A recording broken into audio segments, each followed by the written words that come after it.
Nobody talks about what it feels like to leave someone you had already chosen in your heart. People assume that if you walked away, then leaving must have been easy.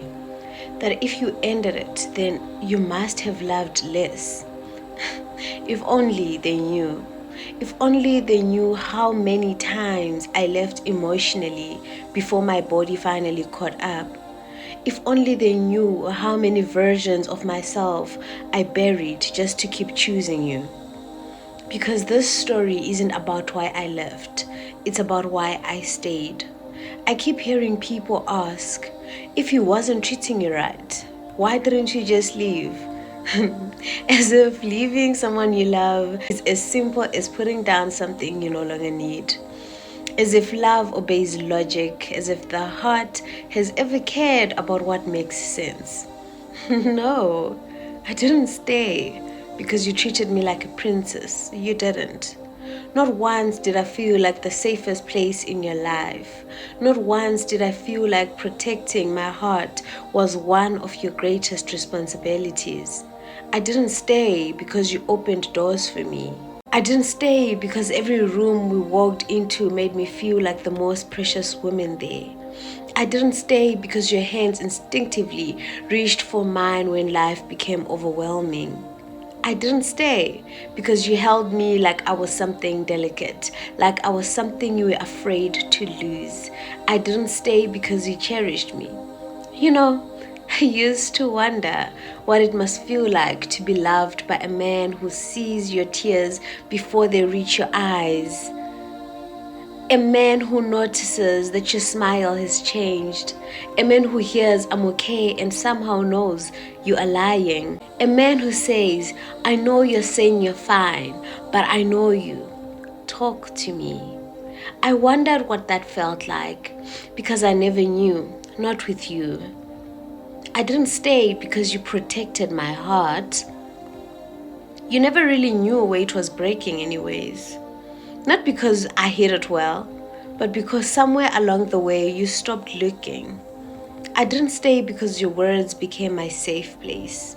In fact, some of the loneliest conversations I've ever had were with you. How strange is that, to be speaking to the person you love and still feel unheard, to explain your heart over and over again until eventually you become tired of translating yourself. I didn't stay because you knew how to love me. You didn't. And I don't say that to make you the villain. I'm saying it because it's the truth. Truth has become very important to me because for too long I confused hope with truth, potential with truth, promises with truth. So today, I choose honesty. I didn't stay because you knew how to speak to my heart. I remember wishing not for expensive gifts, not for luxury, not even for perfection. I just wanted words, words that felt like home.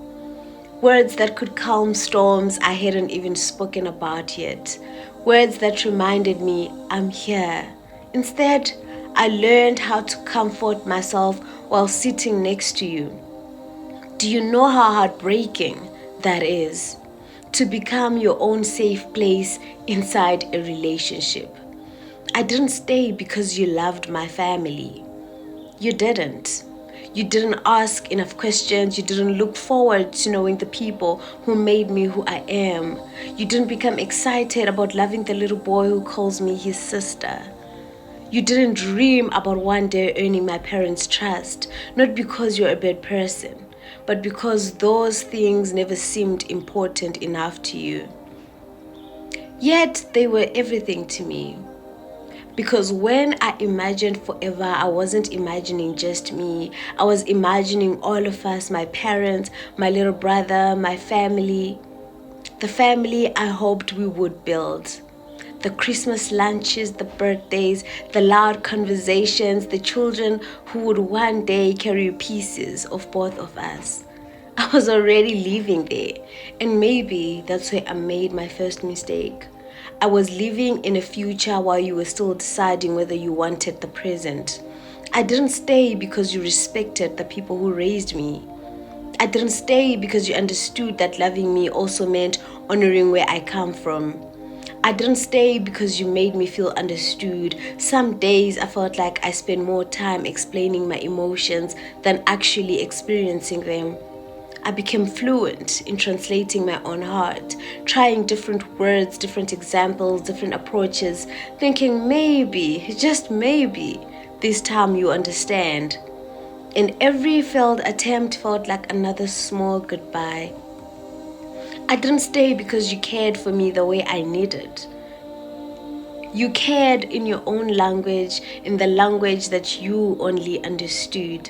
But love isn't measured by effort we think we are giving. It's measured by whether the other person actually feels loved. Because someone can pour water into the wrong cup all day long and still leave the thirsty person standing beside them. I saw your effort. I really did. But effort alone doesn't always become care now, does it? Sometimes effort becomes comfort. Comfort for the one giving it, not healing for the one receiving it. And that's a painful difference to discover too late. I didn't stay because you laid me. I stayed waiting for the day you would. I didn't stay because I watched you become the man I needed beside me. I stayed hoping that one day you would become him. And hope can be a dangerous place to leave because hope has a way of convincing you that tomorrow will eventually become today. So I waited. I waited for conversations that never came. I waited for emotional safety that never arrived. I waited for leadership, for direction, for depth, for partnership, for the man I kept believing was just around the corner. And every time, he never arrived. I simply moved the expectation to another tomorrow because that's what people in love do. We don't always leave when reality disappoints us. Sometimes we stay because hope whispers, just a little longer. And I listened longer than I should have because I wasn't staying for who you were. I was staying for who I believed you would one day become. And I didn't realize that loving someone's potential can quietly become the loneliest place a heart has ever lived.